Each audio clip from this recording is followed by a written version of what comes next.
Bonjour, alors dans ces 3 petites vidéos, on va essayer de découvrir et de prendre en main un logiciel de calcul numérique qui s'appelle Scilab. Alors qu'est-ce que ça veut dire calcul numérique? Eh bien ça veut dire que Scilab est capable de vous, par exemple, donner l'intégrale de x entre 2 bornes numériques, par exemple, je sais pas, 1 et 3, mais il n'est pas capable de vous dire que la primitive de x, c'est x2 sur 2. Donc ça c'est du calcul formel. Il y a d'autres logiciels qui existent, des logiciels gratuits qu'on trouve sur internet. Mais donc ici on va regarder quelques exemples d'utilisation de Scilab. Donc dans la première vidéo on va déjà découvrir à quoi ressemble Scilab, comment faire pour l'utiliser pour des choses très simples. Ensuite on verra que Scilab est un logiciel qui utilise en premier lieu des matrices. Donc pour ceux qui n'ont jamais vu ce qu'étaient des matrices, eh bien on verra très vite ce que c'est et en quoi ça sera pratique pour faire de grands nombres de calculs. Et enfin dans la troisième vidéo, eh bien, on verra comment on fait pour tracer des graphes, alors soit des graphes de fonctions, soit des graphes de données, et on verra juste pour finir la puissance de Scilab en traçant une trajectoire à 3 dimensions. Alors donc commençons avec la présentation générale de Scilab. Donc je ne vais pas expliquer comment on fait pour l'installer, vous êtes tous bien meilleurs que moi pour ça. Scilab s'installe sur les 3 grandes plateformes, donc sur Windows, sur Linux et sur macOS. Donc moi je suis sur Linux, mais je pense qu'ils ressemblent à peu près tous à la même chose. Donc voilà la fenêtre principale de Scilab que vous obtiendrez lorsque vous ouvrirez pour la première fois Scilab. Alors peut-être que vous aurez une petite fenêtre supplémentaire à gauche qui donne certains raccourcis de dossier, mais cette fenêtre n'est vraiment pas indispensable. Donc ici on a la fenêtre principale de cette fenêtre principale. Donc en gros c'est la même fenêtre qu'il y a sur une calculatrice. Donc ici on va écrire nos différentes commandes et donc Scilab va calculer les différentes commandes qui sont écrites là. Alors par exemple, si je fais directement 3 plus 2, hop, ça me donne 5 évidemment. Donc on voit que il ne me donne pas juste 5, il me met answer equals to 5. Donc la réponse vaut 5. Et on voit également que ici, dans le navigateur de variables, donc si vous ne l'avez pas, ce navigateur de variables, vous pouvez le faire apparaître en allant dans l'application, vous cliquez sur navigateur de variables. Et donc on voit qu'ici, en même temps, vous avez une ligne qui est apparue avec answer et valeur 5. Donc ça va être très pratique. Ici, vous allez avoir toutes les variables qui sont en mémoire dans Scilab. Alors si par exemple je fais 8 moins 6, donc ça fait 2, et donc à nouveau vous avez answer equals to 2. Donc la réponse vaut 2. Et donc ici, 2 a écrasé 5. C'est-à-dire que désormais dans la variable answer, vous avez 2. Et donc cette variable answer, qui est ici, à laquelle on a donné la valeur 2, eh bien vous pouvez la réutiliser dans notre calcul. Answer plus 6, eh bien ça donne 8. Et si je refais answer plus 6, eh bien ça donne 14. Bon, rien d'extraordinaire, évidemment. Donc ce qui sera intéressant, c'est, notamment en physique, d'utiliser un grand nombre de variables, et les variables de leur donner un nom qui sera relativement clair. Donc rien qu'en lisant le nom de la variable, on saura de quoi ça parle. Donc par exemple, si vous avez une vitesse, vous allez écrire v égale 5 mètres par seconde. Et vous n'allez pas écrire u, enfin si u parfois on l'utilise, vous n'allez pas écrire par exemple a égale 5 mètres par seconde. Et donc on voit qu'ici, eh bien, j'ai les deux variables a et v qui sont apparues. Et donc maintenant je peux faire par exemple a fois v. Et donc ça va dans la variable answer vu que j'ai rien mis égal. Par contre si je mets r égale a fois v, eh bien ici on a donc une nouvelle variable r qui est apparue avec la valeur 25. Voilà. Alors ensuite ce qui est très utile, c'est que Scilab connaît certaines constantes fondamentales.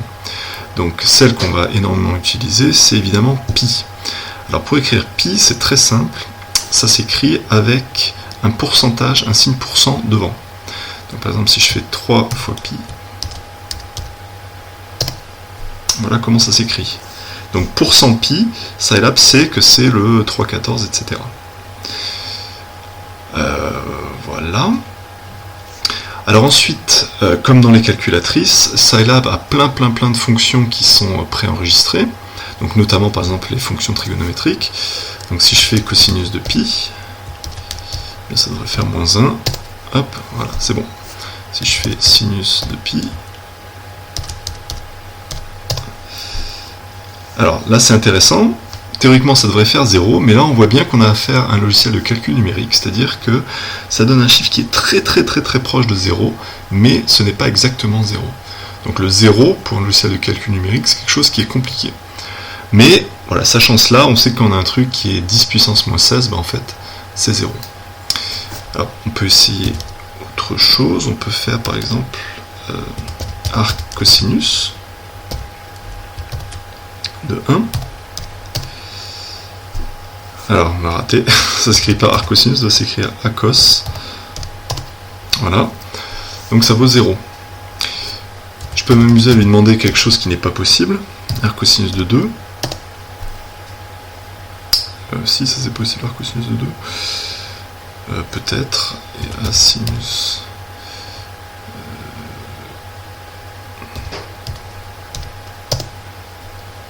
Voilà.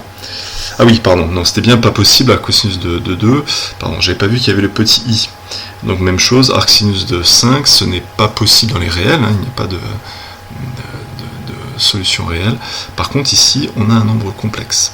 Donc ça tombe bien, c'était ça que je voulais vous montrer ensuite, c'était que donc Scilab utilise très facilement les complexes. Donc par exemple, z égale 1 plus i, et donc i c'est une constante fondamentale, donc ça s'écrit %i. Voilà. Et donc il vous met dans z 1 plus i. Et on le retrouve ici, z égale 1 plus i. Après je peux appeler z2 égale 2 moins i. Voilà, donc c'est bon. Et je peux faire des opérations avec les complexes. Par exemple z plus z2, eh bien ça fait 3, puisque ici les nombres imaginaires se simplifient. Alors on peut faire d'autres calculs qui peuvent être parfois un peu embêtants à faire sur feuille. On peut par exemple chercher le module. Alors le module, ça s'écrit APS. Si je fais le module de z, eh bien ça fait 1, 41, etc. C'est-à-dire ça fait racine de 2, puisque vous vous souvenez sûrement de vos cours de terminale que le module, c'est la racine carrée de la partie réelle au carré, donc 1, plus la partie imaginaire au carré. Ici la partie imaginaire c'est 1, donc ça fait racine de 1 plus 1, donc racine de 2. Donc ça marche. Voilà pour des exemples, on peut faire d'autres choses, on peut chercher l'argument, enfin voilà. Ça, c'est vraiment très facile d'utiliser les complexes avec Scilab. Voilà. Alors, on peut comme ça faire plein de calculs. Si on veut remonter à certains calculs, il suffit d'utiliser les flèches. Donc là, j'utilise la flèche vers le haut, donc ça me permet de refaire certains calculs. Si par exemple, je veux, au lieu de mettre ça dans Z2, ben, hop, je remonte. Et par exemple, je mets un plus ici dans Z2, clac, et on voit qu'ici le Z2 est changé. Alors, donc comme ça, on peut faire plein de calculs à la suite. Alors, sauf que parfois, et très rapidement, on va écrire des programmes qui vont être relativement longs. Donc, ce sera d'abord quelques lignes, et puis ensuite, ça sera quelques dizaines de lignes. Donc, au lieu de faire toutes les commandes les unes après les autres, de calculer le résultat, etc., on va plutôt écrire le programme dans un éditeur de programme. Alors, cet éditeur s'appelle SciNotes, vous le trouvez dans Applications. Hop. Donc voilà à quoi ça ressemble. Donc ici c'est quelque chose que j'avais déjà fait, donc il me demande si je veux le restaurer, bon je vais mettre OK. Mais nous donc on va en créer un nouveau. Donc pour créer un nouveau fichier, on clique ici, voilà. Alors ça je vais le rapetisser. Voilà. Donc ici, on a quelque chose de totalement vierge. On va l'enregistrer, parce qu'en fait, pour exécuter notre programme, il faut absolument qu'il soit enregistré. Donc je l'enregistre n'importe où. Je l'enregistre sur le bureau. Hop. Donc, je l'appelle essai. Tac. Voilà. Et donc là, je peux écrire plusieurs commandes à la suite. Et tant que je n'exécute pas le programme, eh bien, il ne va rien se passer. Alors par exemple, je vais écrire... Je vais mettre moi égale ça. Je vais écrire toi égale ça. Donc là, j'ai écrit ces deux lignes, mais regardez, dans le navigateur de variables, moi et toi n'apparaissent pas. Parce que pour l'instant, je n'ai pas exécuté le programme. Ensuite, je vais faire un truc vraiment tout bête. Si moi est plus grand que toi, alors... Donc disp, c'est pour display, et display, ça veut dire écrit, affiche. Donc il va m'afficher un message ici dans la fenêtre principale. Donc display T11 ha ha ha. Voilà. Sinon, affiche-moi, bah c'est pas la taille qui compte. Alors peut-être que certains ont pu voir un problème, donc vous avez l'habitude, et là on voit qu'ici il y a des colorations. Alors ces colorations elles sont très très pratiques, donc c'est ça qui est agréable avec un éditeur. Donc on voit qu'ici là, la suite de la phrase n'est pas de la même couleur que le T, c'est-à-dire qu'il y a un problème. Alors le problème il vient ici de l'apostrophe, parce que ici vous voyez j'ai ouvert l'apostrophe, c'est pour dire ici voilà le début de la phrase que je veux afficher. Mais sauf qu'ici, eh bien, ça veut dire c'est la fin. Et donc tout ça ne va plus être affiché. Voilà, donc c'est une petite subtilité. Voilà, et du coup, pour que ça marche, il faut que je mette 2 apostrophes. Voilà, donc j'ai écrit mon petit programme tout bête, mais pour l'instant il ne s'est rien passé. Et donc il faut que je l'exécute ce programme. Alors pour exécuter un programme, vous avez ici ce bouton, ou sinon encore mieux, vous avez F5 sur votre clavier. Donc hop, je fais F5. Donc voilà, il a exécuté ce fichier essai, et donc voilà le résultat de l'exécution. Et donc T11 haha, puisque effectivement moi est bien plus grand que toi. Alors je vais changer toi je vais mettre à 1m98, hop, je relance, donc F5, et on voit bien, bah c'est pas la taille compte. Voilà. Donc on va très rapidement utiliser SciNotes parce que c'est vraiment très pratique dès qu'on a plusieurs lignes à écrire. Voilà, et pour finir donc dans cette première vidéo de présentation, quelque chose qui va être vraiment très important, et pas que pour Scilab, de toute façon avec l'informatique en général, c'est utiliser des aides. Alors par exemple, comme annoncé dans l'introduction, je veux calculer l'intégrale de x entre 1 et 3. Alors le problème de Scilab, c'est que toutes les fonctions vont être en anglais, donc il faut savoir que l'intégrale, intégrer c'est to integrate. Donc il va y avoir une fonction qui s'appelle integrate pour faire une intégrale. Alors ce que je vais faire, c'est que je vais aller dans l'aide. Donc l'aide elle est là, donc le plus rapide c'est appuyer sur F1. Et donc je vais chercher la fonction que je compte écrire. Parce que j'imagine bien qu'il y a une syntaxe particulière. Et donc cette syntaxe, a priori, je ne la connais pas.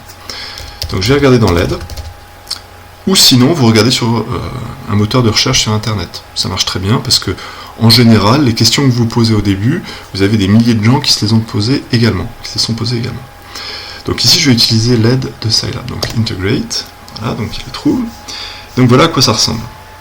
Donc ici vous avez une séquence donc, qui correspond à la fonction integrate. Donc x égale integrate entre parenthèses expr, et ensuite vous avez l'explication de chaque terme. Donc x c'est un nombre réel qui va être l'intégrale pour chaque valeur de x1. Okay, donc integrate, expr ça va être l'expression à intégrer, v ça va être la variable, le nom de la variable dans l'expression, parce que par exemple dans l'expression vous pouvez avoir du x, du y et du z, il faut savoir si vous intégrez selon x, selon y ou selon z. Et ensuite x0 et x1, et bien, donc ça c'est la borne inférieure de l'intégration, et ça la borne supérieure de l'intégration. Et ensuite vous avez d'autres arguments potentiels, qui sont ici entre crochets, mais qui ne sont pas obligatoires. Donc par exemple ici, ces arguments, ça correspond à des questions d'erreur. Donc ici on va laisser Scilab faire comme il veut. Donc voilà ce qu'il faut que j'écrive. Alors c'est parti, je vais essayer. Donc, intègre-moi